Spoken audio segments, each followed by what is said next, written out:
okay, this is different for me on this channel. Now, on my Simple Farmhouse Life podcast channel, I share in this type of format all the time, face to camera, whether I'm doing a solo episode or an interview. But today I'm going to be sharing a bit of a life update that to some of you might be quite surprising. I have been so nervous to share this video. Like with any public-facing YouTube channel, influencer, Instagrammer, Facebook, whatever platform people use, bloggers, there is always quite a bit that goes on behind the scenes that viewers don't see. Now, some people are more of an open book with things as they happen in their lives, and some people choose to keep things more private.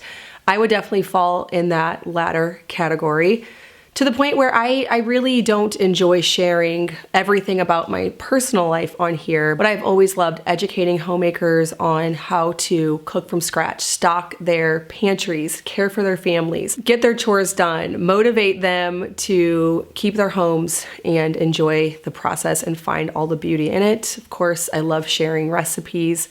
And just really quick before I get too far into this video, absolutely none of that is going to change by this change that we are making here in our family. I will be instantly getting back into all of that stuff. So we'll be baking sourdough, we'll be cooking, caring for the family, decorating. I'll have new plans to be sharing with you on decorating. So lots of exciting and happy stuff coming and all of that.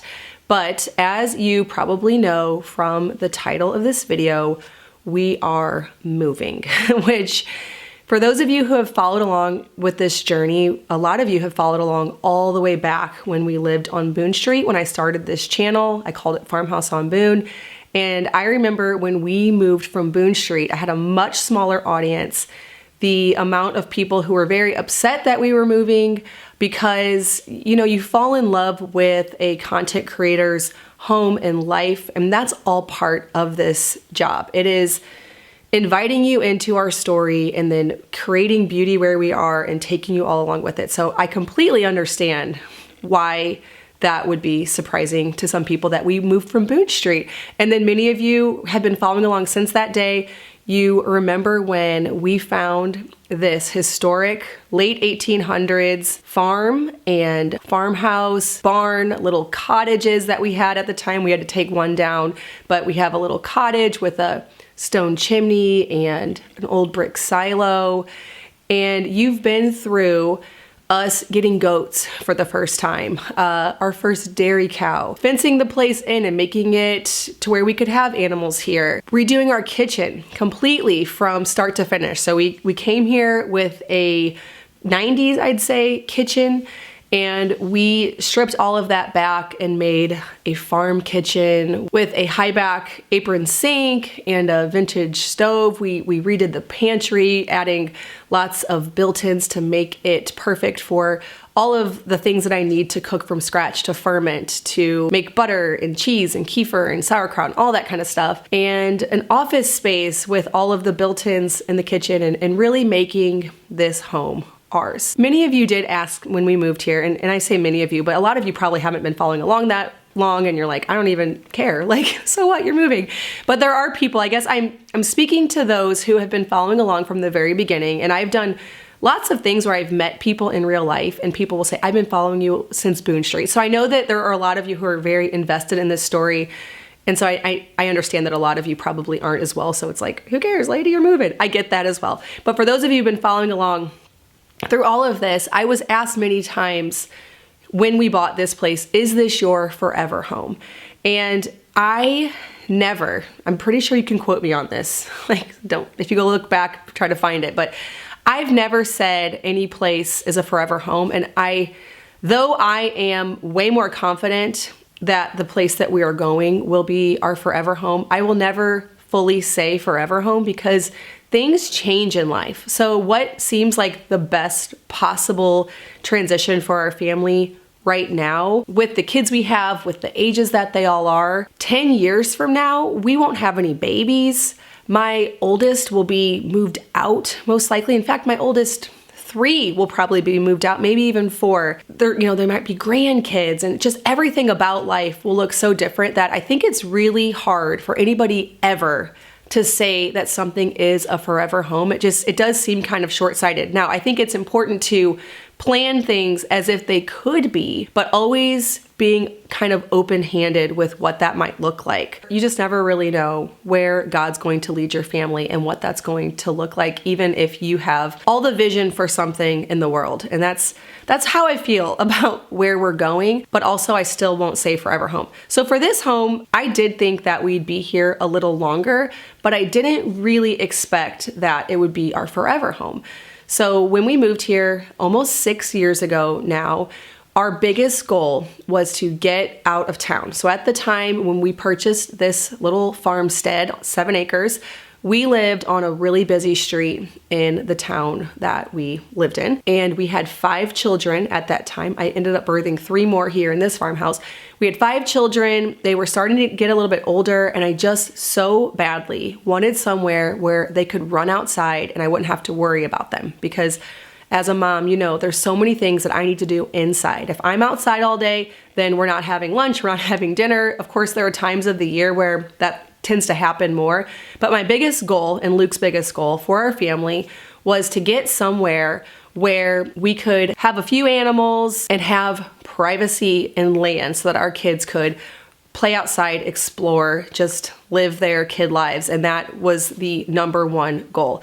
Now, I did also want an old farmhouse, and we actually looked for a property like this for, I'd say, at least 5 years while we were still living at Boone Street, and nothing ever came up in our budget that we loved. Nothing with about 5-ish acres, because we really couldn't afford much more than that.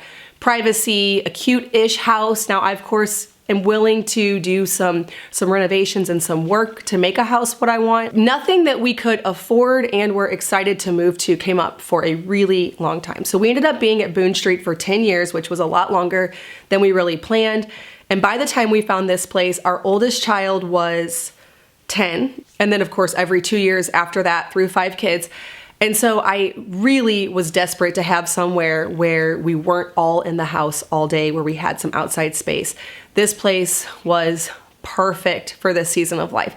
And I do want to again say that our first house was perfect for that season of life, because when I had little kids, we were within walking distance from parks, libraries. I did little story times and play groups and all those fun things. I got to be in town as a young mother with little kids, and I put them in the stroller. We went on walks all day.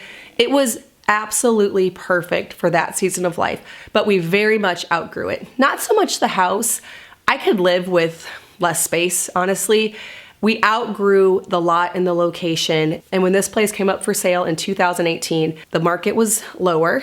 So it was our ticket. We could afford it. We could afford to have 7 acres and a home and privacy. And so we jumped on it. Of course, we always dreamt of having more land, expanding our farm. There's a lot of dreams I have that involve more land, but we were very content with what this place was, and I figured, and Luke figured, we would live here for as long as that was the case.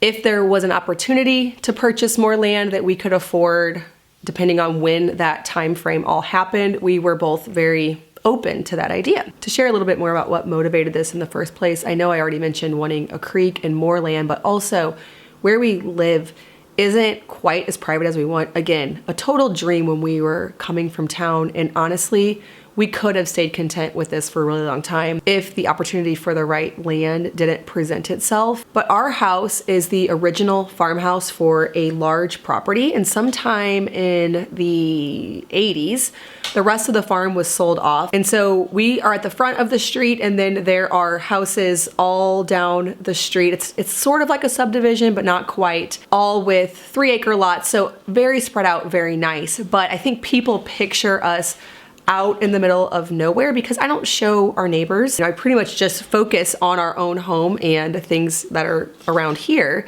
Another thing about this property that I don't really share on here a ton, but there's a limit to the number of animals that you can have on the property. People assume that we live out, like way out in the middle of the country, but that's actually not true at all. And I shared about that on my very first podcast episode. There was a things you might not know about me. I think people think this is an extremely rural area. We probably don't have cell service, but actually We live very close to town. We live in a relatively busy area. It's actually really nice for location if you want to be sort of in the mix of things, but then also have some privacy, some animals, but it has its limitations. So I'd say about 3 years after we moved here, and I shared about this on the podcast. I don't know if I shared it on here, but there was a nearby farm that came up. Now, this was when the market was pretty hot. I believe, again, I think it was around 21-ish, and we made an offer on it, but we did not get that land. So it was already a while ago that we were thinking, okay, we would like to, expand our farm a bit, and we think that we're ready to do it financially. But the market was pretty hot. Somebody else came in with a higher bid and we weren't willing to go any higher. We just simply could not afford to go any higher than that. And we let that pass.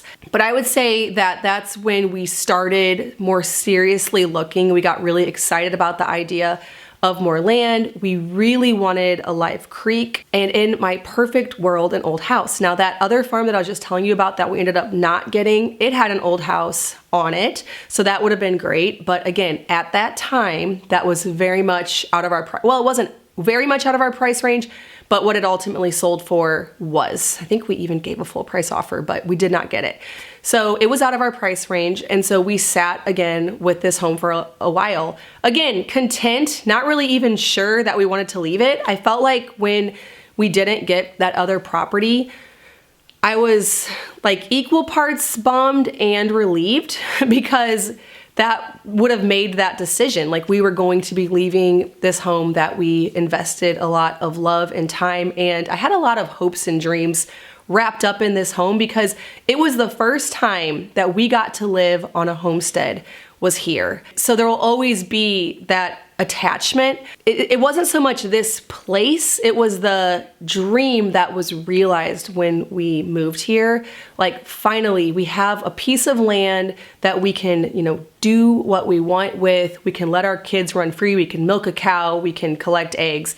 There was a lot of dreams unlocked by purchasing this place. And so that was kind of wrapped up, at least in this place. It took me a while to wrap my brain around like transferring that same dream to somewhere else that would suit our family better. But I would say that when we put the offer on that other farm, it definitely started getting my wheels turning. And then a few years later, I might have my timeline a bit wrong, one of my sisters and I, we were just dreaming, and we were talking about like design and homes and land, and I had the dream unlocked that you could build a new old home. Because what happened was, for the last, I'd say at least 3 years, I have had in my real estate search 100-plus-year-old house and maybe 30 plus acres, whatever the little search thing is, maybe 15 plus. I don't remember what criteria it has, but I was looking for more property, old house, never found it except that one that we couldn't afford. And so I started to think about, what if we could actually build a new old home, which I know isn't really possible at all. But what I mean by that is a home that has character but is new, which again, not my first choice. I know some of you were like, how could you? Because obviously I'm breaking the news. We're gonna be building a house, but I'll tell you more about that shortly. Because you love old houses, and I'm with you, I love old houses. I desperately want there to be a property that has the creek, that has the acreage we want, that lays the way we want, but also has an old house on it. And we looked hard for years. I mean, when we were living on Boone Street, we looked hard for years, found this place, and I mean, honestly, it was the first time we saw beautiful land with a beautiful old house. Those two things just didn't go together, which is why we jumped on it. And then since then, pretty much, I mean, a couple years, we didn't really look for anything, but looking for more land with an old farmhouse, and it just never happened. Sometimes we've found one, but it's been way more land than we can afford, or just there's like a lot of factors. So my sister and I, we were talking about that. Another thing that happened was I went to my friend Cammie from Tidbits. She and her husband built a pole barn in Utah, and she shared recently, they ended up moving too. But if you go over to her channel, you can see a tour of it. But my friends and I went to her house last October of 23, and when I was in her house, I was just admiring all the beautiful character that she added to her home. And it really started to unlock my brain that, okay, you can put legit character in a new home. A home doesn't have to be old to have character. And I love a certain feel. I love things to feel like linen and flowers and chickens and all of that country feeling. That's what I want to capture so much. And I felt like the only way to do that was in an actual old house, which I still think that's definitely going to give you a leg up when you are trying to create that feel. An old home just naturally has it with the proportions, the height of the ceiling, the floors, the millwork. It's all there, and it takes a lot of effort to try to piece those things together for a new build, but I became more convinced that you could do it. So sometime around December of last year, after visiting Cammie's, after having that conversation with my sister, I purchased this book, Creating a New Old House. Got lots of inspiration and ideas. At this point, again, all in the dreaming phase still, and still not sure we wanted to leave this place. Again, the attachment, the sentimentality. I mean, we had 3 babies in this house. All was wrapped up there, but also getting excited about the idea of building out on land a home that we would really love for our family in the years to come. So once we wrapped our brains around it, Luke and I went back and forth. Last fall, I remember, we went and got trees from a nursery, and as we were planting them, it was like, are we gonna even see these trees mature? Like, are we doing this or are we not? We were still, I'd say in fall of 23, really still wrestling with if even the idea was a good idea. Both of us, like, we're still wanting to invest in making this place a homestead of the future of our dreams, but then also like, but maybe we want to look for more land, look for a creek.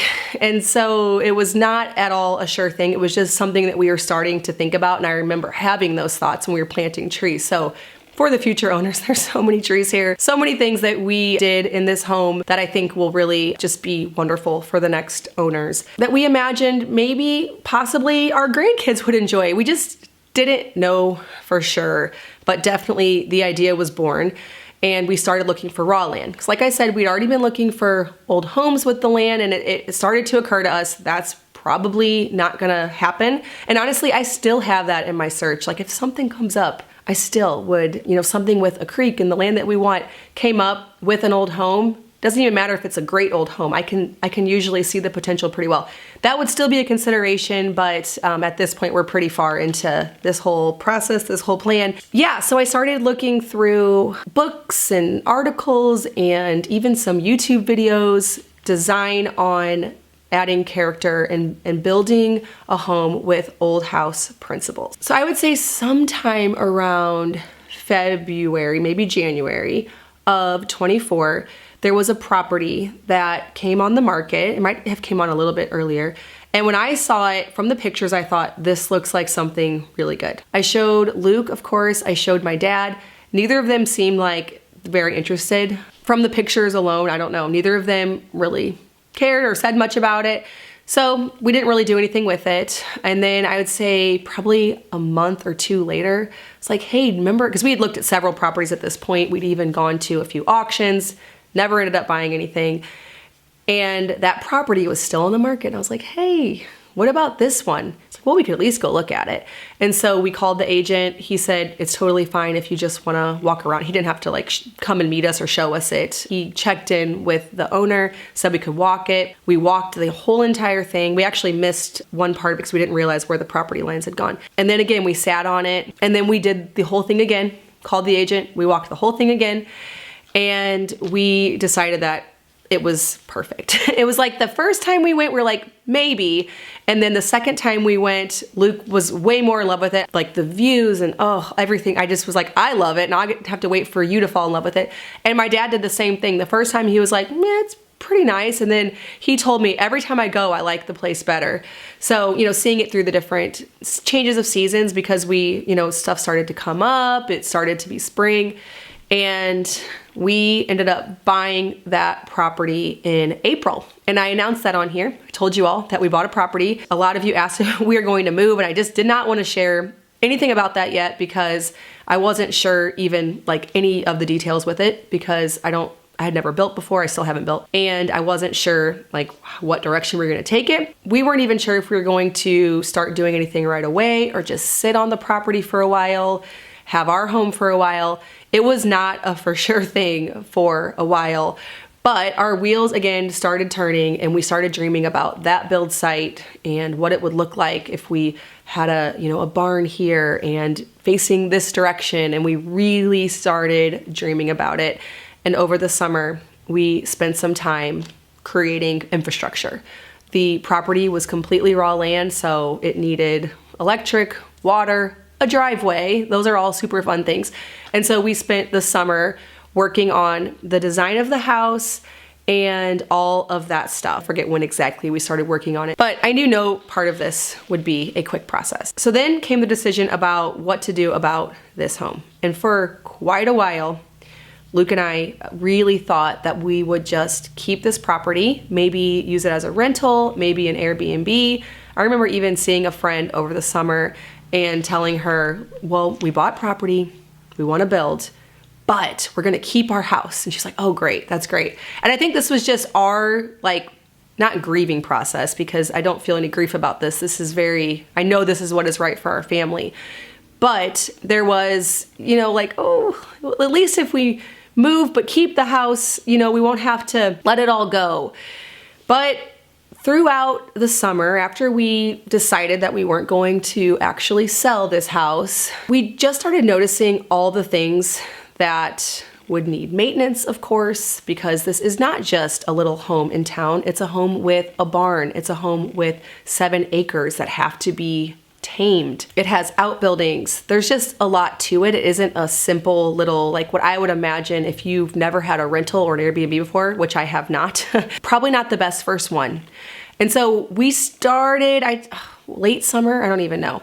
Sometime around late summer, playing with the idea of maybe we aren't going to keep this house. Maybe that is not practical. And of course, another huge contributing factor to living somewhere else while building our house right when we're breaking ground is financial. We are very much trading down. We're buying something at about 1/3 of the value, so we can take all of that equity that we have in this property and use it toward our new build project. So we started playing around with buying a house in town, something that would make a really good rental later on, so that we could not be living in this house through all of the showings and the selling process, because we've done that before with Boone Street. And it was really hard because every single time somebody called, they wanted to see the house, we'd have to pack up all our kids, clean the house from top to bottom, and then usually it'd be during dinner time. We'd have to go out to eat. It was just not a fun process. We went to that town and there was a house for sale and I loved it, but this is normal. I typically right away either fall in love or am not interested in a place. I'm very quick with my decisions on that. But I had a place that I loved. It had a pool in the backyard, and this is when it was still summer, and so I was like, ooh, a pool. But it wasn't, of course, ready for swimming, so we would have never been able to use it that summer, and it was already really late summer anyways. But it was an old house, and I could see all the potential with it, and Luke was right away not interested. We didn't even tour it. We just drove past it, kind of looked at it. The price was really right. And I was like, I didn't want to push it, but he was not interested. And as we were driving out of town, back through town, there was a house that was beautiful, had a beautiful porch. It was brick. It just was so pretty. And as we were driving out of town, I said to Luke, now, if that one was for sale, we would have to do it. So we just, we went back home, completely forgot about that idea. Of course, I still had it in the back of my mind because I thought, okay, if we're going to be selling this house and we do want some kind of rental or investment property later, one in town would make a lot of sense. I think we should think about that, but he just was not interested in the one that I was. But then, of course, where this is going. That beautiful home, I'd say a month later, was suddenly on the market, which was the weirdest thing. And Luke remembered what I'd said. I kind of forgot all about it. He goes, remember when you said, now if that home was for sale? And I was like, oh my goodness, yes, I do. He goes, well, it's for sale. So we very much felt like it was meant to be. and we ended up purchasing that home. So I know you're probably getting confused. So we bought a home and we're gonna build a home, but we're going to live in a home in town, which again is gonna be interesting because we had this dream of living where our kids could run outside and, just be free. And now all of a sudden back in town, however, very temporary. Taking a quick break to tell you about today's video sponsor, Aquasana. Now, moving to a house in town means that we won't get to enjoy the delicious well water that we have grown very accustomed to. I remember back when we lived on Boone Street, this was a problem as well, which is why we always had to filter our water or it tasted like I was drinking from a pool with all the chlorine. Aquasana believes that clean water and a healthy environment are the most important components of healthy living and overall well-being. They focus on creating the best filtration system for both health and for taste. And the best part with all of Aquasana's products is it filters out contaminants while also leaving the minerals your body needs, such as calcium, magnesium, and potassium. The Clarium Direct Connect is an easy install under sink system. It allows for instant access to filtered water from any existing faucet. No dedicated faucet is required. And it can attach to your cold water line to filter water for drinking, washing vegetables, watering plants, and more. This filter is great for renters who want to install a water filter but don't want to make an extra hole when installing a second faucet. It can also be moved if needed. Testing out the water before and after the Aquasana water filter, there's a noticeable difference in the taste. It's more pure and neutral and not loaded with all of the chlorine. My family goes through a lot of water every day. I am so looking forward to having something that I can feel good about giving my children. If you all are ready to start drinking cleaner and healthier water, scan the QR code right here or grab the link down in the description box below to try out Aquasana and get 55% off all systems, $49 and up, plus free shipping. Again, thank you so much, Aquasana, for sponsoring today's video. Now, we ended up wanting to do some things in the new home, like rip up the carpet. We decided then we wanted to refinish the floors. Of course, the timeline got majorly stretched out, and so there was some overlap with the house being listed and moving, but we're happy to not have to deal with that anymore. We are breaking ground within just a few days of when this video comes out. We were supposed to have already broken ground, but then we got so much rain here, so it's got pushed off a little bit, but we are breaking ground, and so by next summer-ish, we should be in our new home. So this is a temporary thing, and the kids think it's going to be so fun. And we plan to spend a ton of time at the farm. We don't plan to spend, every day, all day at this home. It's kind of just a home to fix up and live in while we are working on our build. Of course, there will be some fun things I'm doing to make over the home that we bought. Luke already ripped up all the carpet, and we are finishing the floors, and I will be sharing the tour of the home before and after, of course, very, very soon. And throughout this next 9-ish months, I will be sharing both a lot of homemaking in our little in-between historic home in town and lots of updates on the build. And I cannot wait to share with you the design and how that has come about. I have poured so much energy into this house build. It's made making videos on here a little bit difficult because my mind has not been very invested in this home.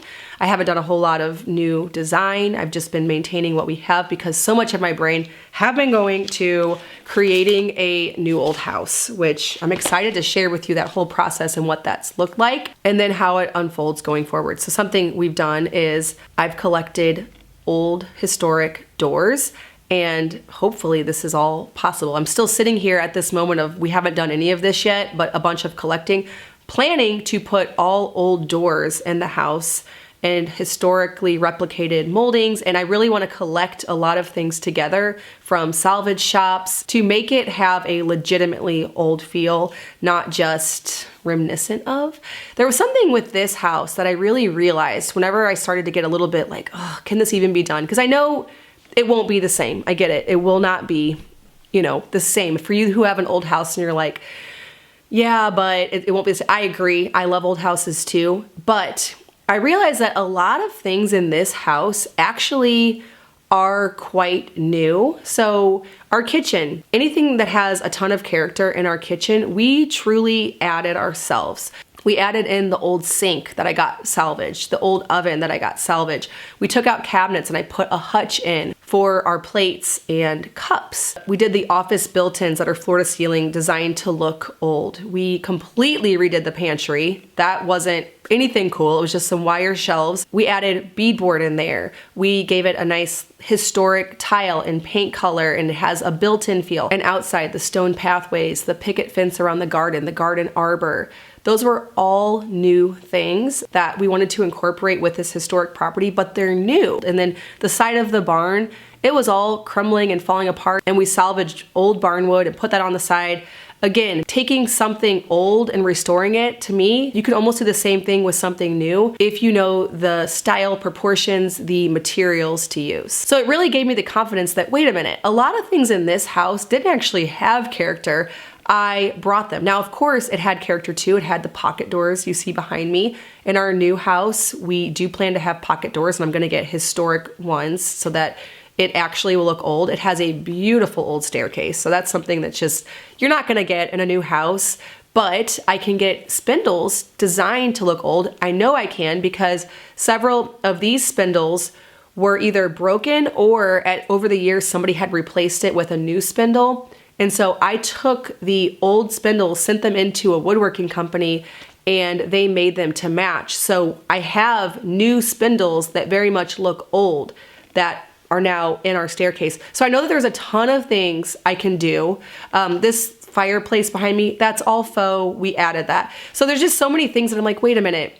I know how to add character to a house to make it look more historically accurate. And I think I can apply that with a new house. And I'm really looking forward to the challenge and sharing all of that with you.